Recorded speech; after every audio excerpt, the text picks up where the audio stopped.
L'épisode commence. Roshni s'avance au milieu pour ramasser ses affaires éparpillées au sol. Pendant qu'elle ramasse, Siddharth arrive, l'air perplexe. Que se passe-t-il? Demande-t-il. Une femme, pressée de répondre, se tourne vers lui. Il s'avère que ta très chère épouse a été prise en flagrant délit, en train de s'amuser avec un autre homme. Et dans ta propre chambre. Incroyable, n'est-ce pas? Où va notre société? Je ne m'attendais pas à ça. Siddharth, sous le choc, reste silencieux, les yeux écarquillés. Roshni se lève lentement et plonge son regard dans celui de Siddharth, cherchant une réponse dans ses yeux, mais il détourne le regard. Simran s'approche, froide, et bouscule légèrement Roshni en passant. Elle se tourne ensuite vers Siddharth, le visage dur. « J'ai une demande à te faire, en tant que ta mère », commence-t-elle d'une voix tremblante, mais ferme. « Mon garçon, je veux te sauver de cette femme. Je ne supporte plus de te voir prisonnier de cette relation. Tu ne récolteras que la trahison avec elle, mon fils. Rien d'autre. » Suki, les larmes aux yeux, s'avance vers Siddharth, sa voix brisée par l'émotion. « Je n'arrive toujours pas à y croire, Siddharth. Comment Roshni a-t-elle pu faire une chose pareille? Qu'est-ce qui a bien pu vous pousser à en arriver là, jusqu'au tribunal? Dis-moi, fiston. » Kurana, tentant de calmer Suki, intervient, mais elle le repousse. « Arrête, Kurana. Laisse-moi parler, » s'exclame-t-elle, avant de se tourner de nouveau vers Siddharth. On disait toujours, dans notre village, que les gens de la ville ne respectaient plus rien. Mais j'ai toujours cru que ma famille était différente. Que jamais mes enfants ne feraient de telles choses. Je me suis trompée. J'aurais jamais cru ça possible de mes propres enfants. Kurana prend doucement sa mère dans ses bras pour la calmer, tandis que Roshni, émue, murmure doucement. Je n'étais venue que pour voir Siddharth. Mais maintenant je comprends que vous pensez tout comme les autres. C'est pourquoi je vais partir, aujourd'hui, de cette maison, une fois pour toutes. Je ne vous importunerai plus. Si, un jour, sans le vouloir, je vous ai blessé, je vous demande pardon. Vous savez, quand vous repenserez à tout ça plus tard, vous réaliserez peut-être combien je vous ai aimé. Si un jour vous parvenez à me pardonner, je vous en serai profondément reconnaissante. Kurana, désespérée, tente d'intervenir, mais Roshni ramasse sa mallette et s'en va, laissant derrière elle un silence lourd. Dans une chambre voisine, Kritika entre en riant et se tourne vers Rajvir. Bravo, Rajvir. Ton plan a parfaitement fonctionné. On a réussi à la faire mettre à la porte. Rajvir, un sourire narquois aux lèvres, répond. Oui, mais j'ai eu un moment de doute quand Sid est rentré. Je pensais qu'il allait encore une fois tout arranger, comme il le fait toujours. Mais cette fois, chaque preuve a joué contre Roshni. Kritika rit doucement. C'est clair, aucun mari ne pourrait supporter de voir sa femme dans les bras d'un autre homme. Il ne pourra jamais lui pardonner. Elle l'embrasse, ravie. Tu es un génie, mon héros. Bientôt, tout rentrera dans l'ordre. Et nous serons enfin ensemble pour toujours. Rajvir acquiesce avec un sourire sombre. Oui, tout va s'arranger. Je te le promets. Cette famille sera ruinée, ensemble. Kritika, choquée, le regarde. Quelle famille? Rajvir, réalisant son erreur, rectifie rapidement. Je voulais dire que cette famille sera humiliée à cause de Roshni, c'est tout. Rien de plus. Kritika sourit de nouveau, rassurée, et l'embrasse encore. Dans le salon, Simran, accablé par la honte, s'excuse auprès des invités. Pardonnez-moi. Je suis désolée pour tout ce qui s'est passé aujourd'hui. Vous êtes venus pour un dîner, et vous avez été témoin de cette scène. Une femme, compréhensive, répond. Ne vous inquiétez pas, Simran. Oublions tout ça, le pire est derrière nous maintenant. Siddharth, jusque-là silencieux, se lève brusquement, la voix amère. Vraiment? Le pire est derrière nous, dites-vous? Alors pourquoi partez-vous? Si tout est fini, pourquoi partez-vous? Ma grand-mère a préparé cette fête avec tant d'amour. Et la fête n'est pas terminée. La femme, embarrassée, réplique. Mon fils m'attend. Siddharth, insistant, sourit légèrement. Alors, qu'il vienne aussi. Personne ne partira avant d'avoir mangé. Le dîner est prêt, allez dans la salle à manger, je vous rejoins. Les invités, hésitants, finissent par se diriger vers la salle à manger. Kurana s'approche de Siddharth, l'air grave. Roshni est parti. Et cela ne te touche même pas, Sid? Je n'aurais jamais imaginé que mon fils puisse être aussi froid. Tu m'as déçu, profondément. Sans attendre de réponse, il s'en va, laissant Siddharth seul avec ses pensées. Siddharth passe un appel, le visage tendu. Peu après, le beau-fils de la femme arrive en courant. Sans attendre, il s'exclame. Mais pourquoi tu ne viens pas me voir? Quel est ton problème? Il scrute le visage de l'homme, remarquant quelque chose d'anormal. Oh, où étais-tu? Pourquoi ton visage est-il sale comme ça? Sérieusement? Va te laver tout de suite. Dépêche-toi, avant que quelqu'un ne te voie dans cet état. Siddharth, d'un ton froid, lui indique calmement la direction de la salle de bain. Pendant ce temps, la femme, fière de son fils et de son beau-fils, se tourne vers Suki et murmure. J'espère que personne ne leur jettera le mauvais œil. Ils s'aiment tellement, ces deux-là. Ils sont inséparables. Aucun couple ne s'aime autant qu'eux. Mon garçon et son mari, ils sont vraiment proches. J'espère qu'ils resteront toujours bénis. Mais alors qu'elle parle, un bruit sourd résonne dans la maison. Tout le monde se fige. En quelques secondes, la foule se précipite pour voir ce qui se passe. Siddharth, impassible, murmure pour lui-même. Ah! La fête peut enfin commencer. Ils pensaient avoir vu le pire? Ils ne savent pas que ce n'est que le début. Lorsqu'ils arrivent sur les lieux, tous découvrent, horrifiés, le beau-fils allongé par terre avec une autre femme dans une posture compromettante. L'atmosphère devient lourde, chargée d'incompréhension et de choc. Les murmures montent. Siddharth fend la foule pour entrer dans la salle de bain où les deux coupables sont encore étendus. Il les aide à se relever. La tante du beau-fils, encore sous le choc, demande, la voix tremblante. Que se passe-t-il? Siddharth, le regard froid, se tourne vers elle. Alors, ma tante, qu'est-ce qu'il se passe? Un peu plus tôt, vous disiez que votre garçon aimait profondément sa femme, et qu'il était un homme honnête, n'est-ce pas? Alors expliquez-moi. Qu'est-ce qui s'est passé ici? Je ne comprends pas. Est-ce qu'il prend exemple sur ma femme, par hasard? Le silence s'installe, pesant, tandis que Siddharth esquisse un sourire amer. Puis, d'un geste désinvolte, il ajoute. Si vous voulez vous disputer, faites-le dehors. Cette pièce est bien trop petite pour un tel spectacle. Chez Durga, Yash s'adresse à Didi, les yeux remplis d'inquiétude. Comment pouvez-vous rester aussi calme, ma tante? Pourquoi ne faites-vous rien après tout ce qui s'est passé? Rockni a besoin de nous, elle est en difficulté. Didi, la voix posée mais résignée, répond. Rockni veut absolument que j'aille m'excuser auprès de ses beaux-parents. Mais moi, j'aurais préféré leur donner une bonne leçon. Cependant, je ne peux pas. Ce n'est pas grave. Après tout, c'est le chemin que Rockni a choisi. C'est son voyage, sa vie, et elle doit vivre les conséquences de ses choix. Peut-être qu'elle a besoin d'affronter tout ça pour grandir. Elle s'arrête un instant, la gorge serrée par l'émotion, puis ajoute. Mais crois-moi, je dis la vérité. Je n'ai rien fait contre elle. Promets-moi, Yash, que tu veilleras sur elle. Yash, silencieux, se parle à lui-même en pensant à Rockni. Rockni, ton entêtement empêche ta mère de venir à ton secours. Mais je sais que tu es forte. Tu es une battante, et tu peux gagner cette bataille seule.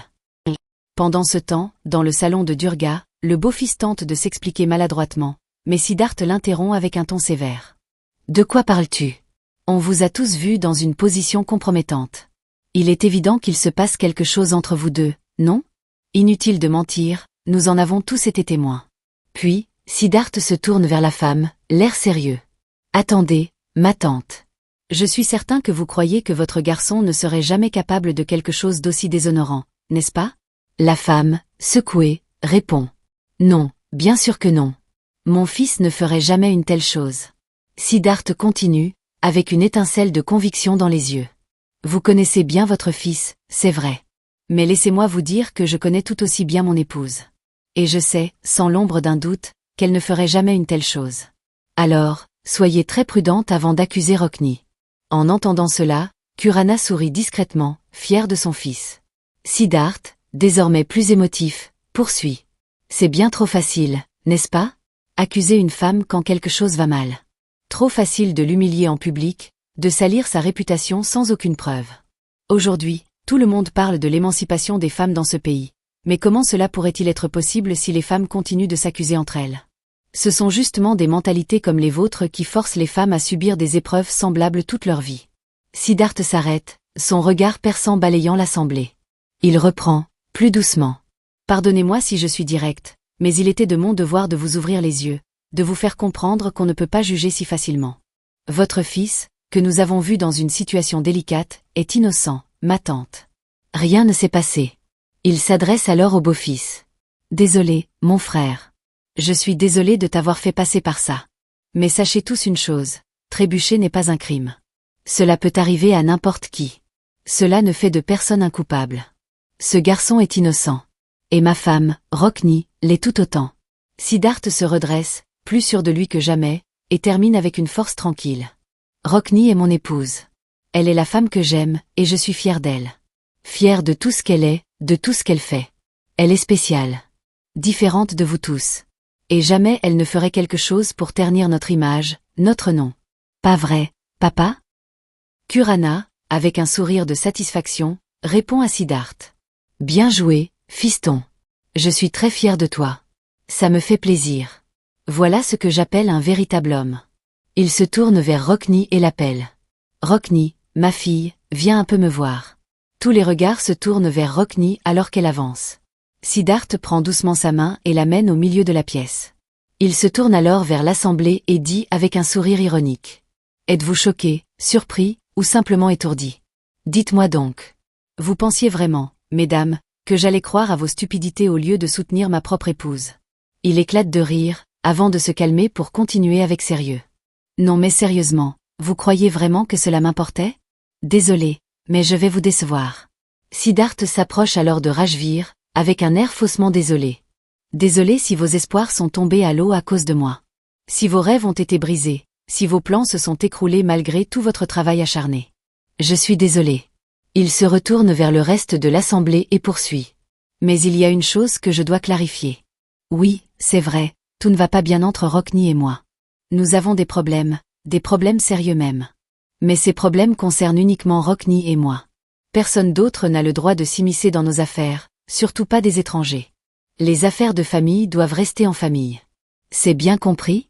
Il se tourne vers la femme en particulier. Vous étiez triste pour votre fils, n'est-ce pas? Mais où était votre tristesse quand tout le monde jugeait ma femme, alors qu'elle pleurait? Non, n'est-ce pas? Pourquoi? Parce qu'elle vous a battu dans cette compétition? Soyons sérieux, ma tante, un peu de fair-play. L'absence de fair-play a fait échouer bien des équipes, et aujourd'hui, vous venez d'échouer à votre tour. La femme, furieuse, réplique. Ça suffit. Vous nous avez invités chez vous et maintenant vous nous insultez? C'est ainsi que vous traitez vos invités? Siddharth, imperturbable, rétorque. Vous avez raison de dire ça, le mot parfait est bien « invité ». Et un invité doit se comporter avec dignité. Les invités ne doivent pas s'immiscer dans les affaires familiales. Je respecte tous mes invités, ma tante, mais si un invité interfère dans ma famille et tente de salir le nom de ma femme, je vous assure qu'ils découvriront de quel bois je me chauffe. Il se tourne ensuite vers la jeune fille impliquée dans la situation, et avec sincérité, s'excuse. Pardon. Je suis vraiment désolée de vous avoir impliqué dans cette histoire. Je n'avais pas d'autre choix pour que tout le monde comprenne ce qui se passait réellement. Vous avez été humiliée à cause de moi, et je m'en excuse profondément. La jeune fille, touchée, répond. Non, Sid, arrêtez. Vous êtes en train de m'embarrasser. En vérité, je pense que vous avez bien fait. C'était nécessaire, car on critique toujours les autres sans se mettre à leur place. Mais quand on est confronté à la même situation, on comprend enfin leur douleur. Ce n'est pas de votre faute, Sid. Elle s'approche de Rockni et lui dit, les larmes aux yeux. Je suis désolée, Rockni. J'aimerais vraiment te demander pardon. Siddharth, voyant la scène, reprend la parole. Vous entendez? Voilà quelqu'un qui comprend.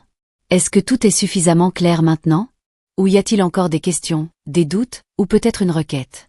Non? Très bien. Alors laissez-moi clarifier une dernière chose. Il prend fermement la main de Rockni et annonce avec force. Rockni est mon épouse. Elle est ma fierté. J'ai toujours été, je suis, et je serai toujours fière d'elle. Et si jamais quelqu'un l'accuse encore de quoi que ce soit, sachez que cela ne changera rien pour moi, car ma confiance en elle est totale. Il marque une pause, puis conclut avec une voix résolue. À partir d'aujourd'hui, si quelqu'un ose encore la blâmer, que ce soit pour quoi que ce soit, je vous préviens que je quitterai cette maison avec Rockni. Et cela, pour toujours.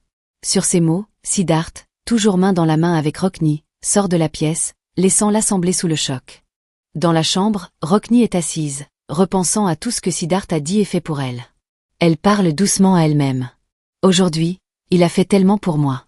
Siddharth m'a aidé à effacer cette tache sur ma réputation. Je n'arrive pas à y croire. C'est un vrai dilemme. Pourquoi les dieux me testent-ils ainsi? Les choses changent-elles vraiment? Où va ma vie? Que dois-je dire à Siddharth? Que dois-je penser de lui à présent? Alors que ses pensées tourbillonnent, Siddharth entre dans la pièce. Rockni se lève, s'approche de lui et commence à lui toucher doucement le dos, comme si elle voulait exprimer ses émotions sans mots. Cependant, alors que Siddharth s'apprête à partir, Rockni l'arrête et dit avec émotion. Ce que tu as fait pour moi aujourd'hui. Mais avant qu'elle ne puisse continuer, Siddharth l'interrompt. Écoute, Rockni. Ça a été une longue journée, vraiment. Tant de choses se sont passées. J'aimerais oublier tout cela, comme si cette journée n'avait jamais existé. C'était interminable. J'ai encore beaucoup de travail à faire, des mails à envoyer. Je veux juste dormir en paix une fois que tout sera terminé. Je suis épuisé. Il y a encore tant à faire demain. Va te reposer. Bonne nuit. Sur ces mots, il quitte la pièce, laissant Rockni troublé et seul avec ses pensées. Un peu plus tard, dans la cuisine, Siddharth demande à Shambhu. Sers-moi à manger, s'il te plaît. Rockni intervient. Regarde, j'ai préparé cela pour toi.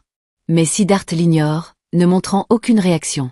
Il demande plutôt à Shambhu. Apporte la nourriture dans ma chambre. Alors qu'il s'en va, Rockni le suit, la douleur visible sur son visage. Elle demande avec une voix tremblante. Qu'est-ce que tu fais, Siddharth? Siddharth s'arrête, se tourne vers elle et dit, la voix remplie d'une douleur contenue. Pourquoi tu fais tout ça? Pourquoi tu me prépares à manger, tu prends soin de moi? Pourquoi? Ce qui s'est passé entre nous la dernière fois. Cela m'a fait beaucoup de mal, Rockni. Je n'ai pas la force de revivre ça, de supporter à nouveau cette souffrance. Si je m'habitue encore à toi, tout deviendra difficile à nouveau pour moi. Il marque une pause, laissant sa voix trahir une profonde vulnérabilité. Après tout, je suis humain. Je ne pourrai pas me reconstruire une nouvelle fois. Ce que j'ai fait devant tout le monde aujourd'hui, je te soutenais simplement parce que c'était mon devoir. C'était mon devoir de te protéger, en tant que ton époux. Je l'ai accompli. Et je continuerai à t'aider chaque fois que tu te retrouveras dans une telle situation. Nous ne sommes pas encore divorcés, Rockni. Tant que tu es mon épouse et tant que tu vis ici, tu auras toujours mon soutien. Rockni, blessé par ces mots, murmure. Et lorsque je ne serai plus là, tu m'aideras toujours? Siddharth la regarde, mais au lieu de répondre, il se détourne. Je suis en retard. Puis, il s'en va, laissant Rockni avec ses questions et son cœur lourd. Chez Durga, alors que Didi arrange son lit, Kurana entre et dit. Tu sais, Durga. Siddharth a parfaitement géré cette situation. Il a aidé notre Roshni à sauver sa réputation. Roshni vient juste de m'envoyer un message. Didi, fatiguée, répond doucement. Il est déjà tard, maman. Puis, elle s'allonge, tentant de mettre fin à la conversation. Kurana, malgré cela, insiste, mais voyant que Didi l'ignore, elle éteint la lumière. Dans l'obscurité, Kurana se dirige discrètement vers l'armoire, en sort une boîte, et s'approche du lit en disant « Tu as peut-être envie de garder ta fille dans l'ombre, mais ce n'est pas mon cas. Je pense qu'il est temps de la remettre sur le droit chemin. » Elle s'en va, déterminée. Pendant ce temps, Roshni est assise dehors, en larmes. Kurana, son beau-père, la rejoint, la réconforte et la prend dans ses bras avec tendresse. Il lui parle doucement. « Tu ne dois pas pleurer, ma fille. Même les dieux seraient tristes de te voir ainsi. Ils seraient fâchés, non? Tu aimes toujours énormément Siddharth, n'est-ce pas? Peu importe ce que tu dis, je sais que tu es encore très attaché à lui. » Il marque une pause, puis continue. « Je sais que tu es naïve, Roshni. Tu as un cœur pur, et tes émotions sont sincères. Je te comprends parfaitement. Ta grand-mère aussi. Mais en ce moment, Sid, il ne peut pas comprendre. Il est perdu. » Kurana soupire avant de reprendre. « Tu sais, ma fille, beaucoup de gens parlent d'amour et montrent leur richesse. Mais vivre humblement par amour, ça, c'est rare. Et pourtant, Sid l'a fait pour toi. Ça n'a pas été facile. Ta mère ne l'a jamais accepté, elle se moquait de lui sans cesse. Même les domestiques étaient mieux traités que lui. Il a supporté tout ça, simplement parce qu'il voulait ton bonheur. » Il essuie une larme sur la joue de Roshni, puis poursuit. « Sid a accepté de voir ses parents humiliés, tout ça pour toi. Il l'a fait avec un courage que peu de gens aujourd'hui auraient. Mais maintenant, Sid est blessé, Roshni. Il a peur. Il se cache dans l'obscurité, comme un voyageur perdu après avoir été volé. Il ne sait plus où aller. Son esprit lui dit de choisir sa famille. Mais son cœur lui dit de te choisir, toi. » Kurana fait une pause, puis conclut. « Mon épouse et ta mère veulent que vous divorciez, Sid et toi. Mais la chose la plus importante, c'est ce que vous voulez tous les deux. Souviens-toi, Roshni, tu es comme ma fille. Ta décision sera toujours ma priorité. Comme je te l'ai dit avant, je serai toujours à tes côtés. » Il essuie doucement les larmes sur le visage de Roshni. Soudain, le téléphone de Roshni sonne. C'est sa grand-mère. Elle lui demande de venir la voir immédiatement. Roshni accepte. Kurana la regarde avec bienveillance et dit « Vas-y, ma fille. Fais ce que tu dois faire. » Avec cette tension, l'épisode se termine. Merci d'avoir suivi jusqu'à la fin. Si cette vidéo vous a plu, abonnez-vous et activez les notifications pour ne rien manquer. Chaque abonnement compte et nous motive à vous offrir encore plus de contenu de qualité. À la prochaine.